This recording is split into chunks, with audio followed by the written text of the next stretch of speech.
Okay, got a new barrel for spec'd bullets. I've been running this 18-inch wild barrel, a 1 and 8 twist, mid gas length, severely overgassed. Took a lot of work to tame it, a lot of experimentation. No brand, I don't know. It's just USA. But yeah, it's an H bar, but still a lot of muzzle flip. A lot of jumping around my lead sled. So I got one rifle length gas system H bar.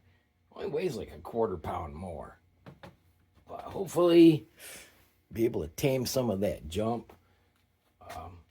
This up to a Excalibur Christmas sale. It's what, $290 on sale, I think.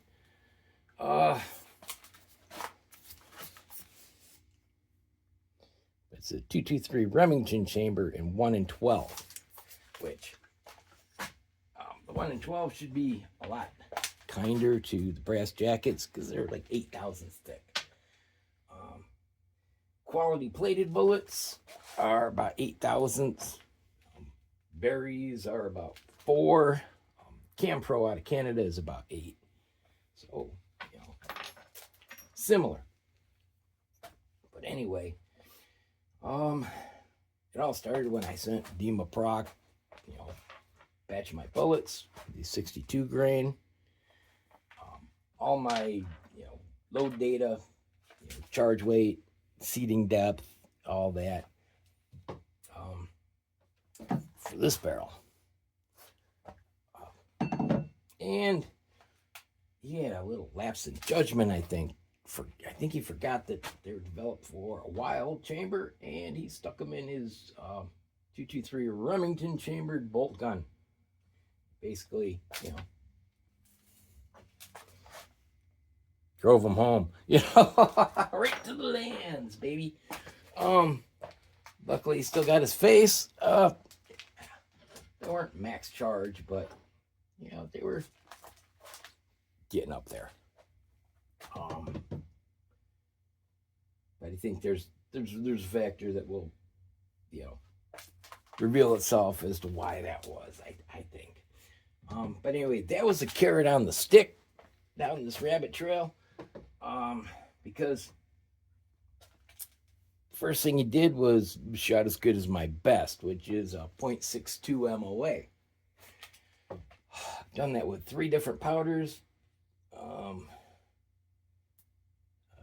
Shooter's World AR Plus, Accurate 2230. Those are very similar powders, and H335. So, I used the AR Plus. Interesting thing is they were all the same charge weight too. So, interesting little tidbit there. So yeah, that prompted me to look into different chambers because it was a 1 and 12 twist rate instead of a 1 and 8. And I think the 1 and 8 causes some grenading from the brass jackets.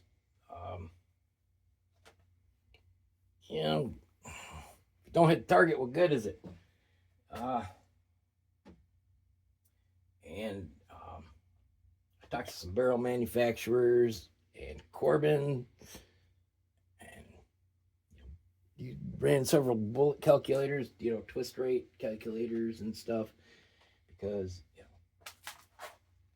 spec'd bullets are shorter than anything commercially available, so length plays a factor. Most people think weight, but length plays a factor. And some of them want a lot of information. What's your boat tail length? What's the bearing surface length? What's the whole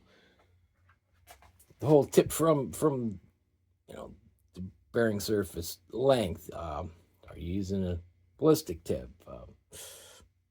Just all those variables for the better ones.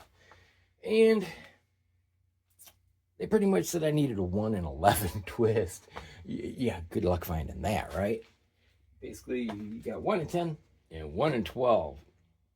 They tended to be closer to 1 in 12 for I'm using, but I was reading threads on cast bullets, and like BT snipers use a 1 in 12 twist.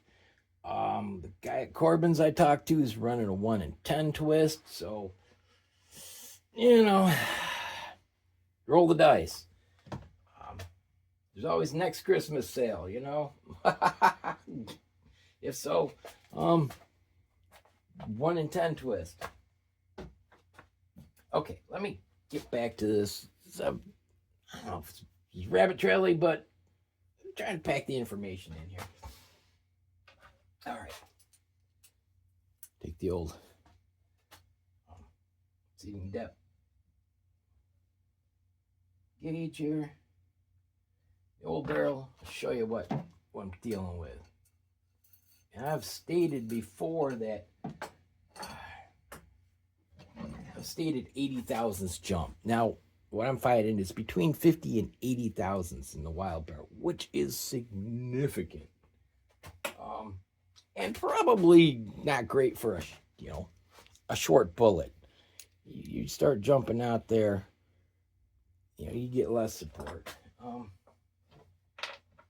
Okay, now.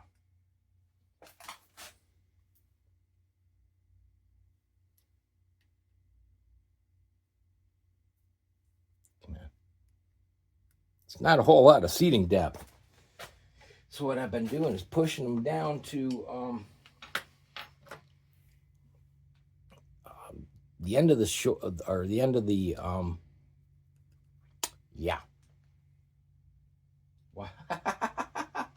the neck. Well, I lost my words there for a second.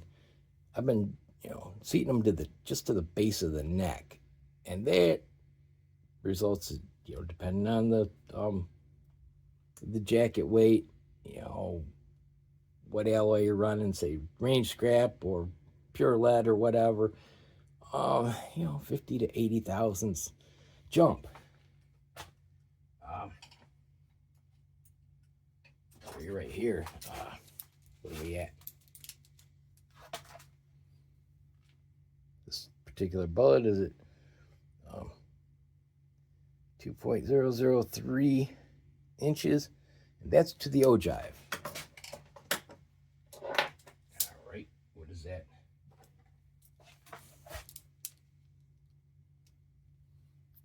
2.303. Yeah. And I like to go, max of 2.255, because sometimes you get one that's got a little lead on the tip. It's easy if you're trying to seat the mag length to get out past. And like I've just shown, we're way out.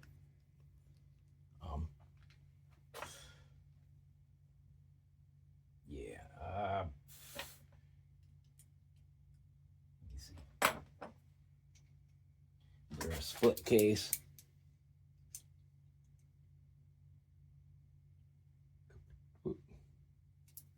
Get it at 2.255. Oh, come on. A little too much. That's good.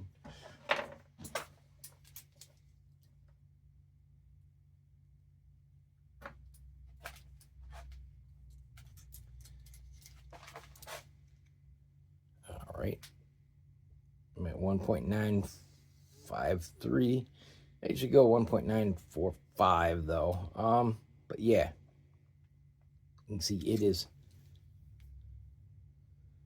that is only to the base of the neck. So yeah, that was the dilemma, and I don't think that was helping accuracy much at all. Now go to the Remington chamber. Same bullet.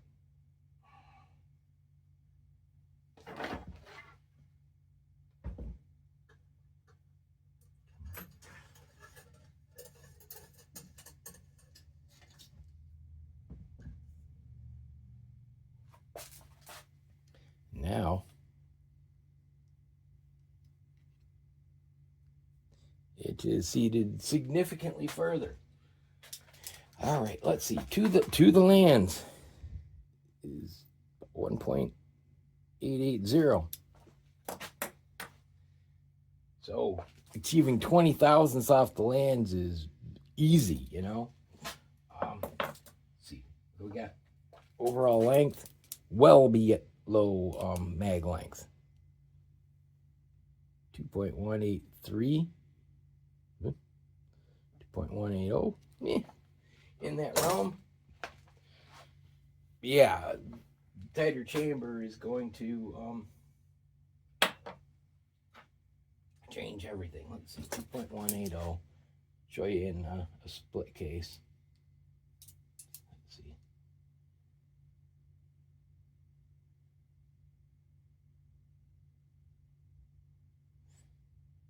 Okay, this is 2.180. Figure bumper back 20 thousandths beyond that. And we're about 3/4 of the shoulder in versus just to the base of the neck. So yeah, a significant difference, which should, make for a more supported, straighter bullet launch. That's what I'm hoping. The slower twist should be kinder to the jacket. You don't get as explosive impact because of the slower spin, but if you don't hit it, what does it matter, right? Okay, hopefully that will, a little guidance.